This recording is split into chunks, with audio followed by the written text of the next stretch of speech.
My name is Angelica, and I'm a high school English teacher. I moved to Cambridge about 3 years ago now, and I've just had a baby. So my mom is a Catholic, and she brought us to church that way. And in that process, I definitely felt that there was someone or something out there, but I didn't feel connected to the person of Jesus. And actually, when my mom read me the Bible, I felt like it was an angry sort of God out there.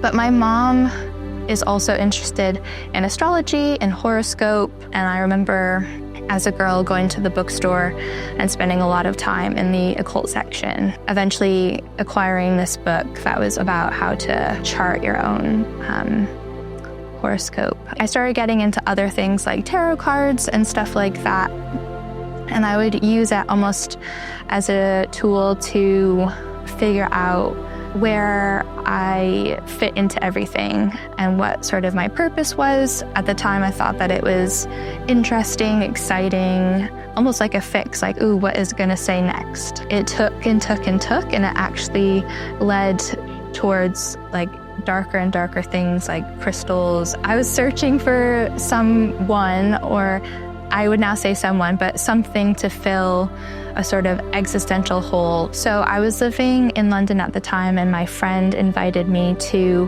her child's dedication ceremony. After the ceremony, her friend asked if she could pray over me. And I think that deep down, I'd been hoping that something like this would happen because I'd been searching for a really long time. And as she prayed over me, I just felt this weight really lift off my shoulders. I felt like hope, I guess is the way to describe it. And I remember leaving church that day feeling really light and almost like floating home.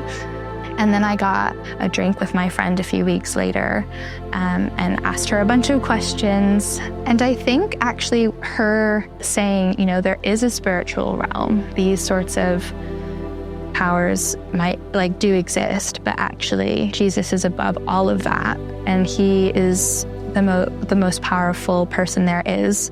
And I was like, oh, okay, well, if that's the case, then Jesus is the person that I want to follow. When I decided to follow him, there was a huge process that I had to undergo. I had to get rid of a lot of things, books, crystals, all that, tarot cards. Jesus has changed everything. I feel like a completely different person. Life before Jesus was living in darkness, and now life with Jesus is living in the light, which is a great place to be.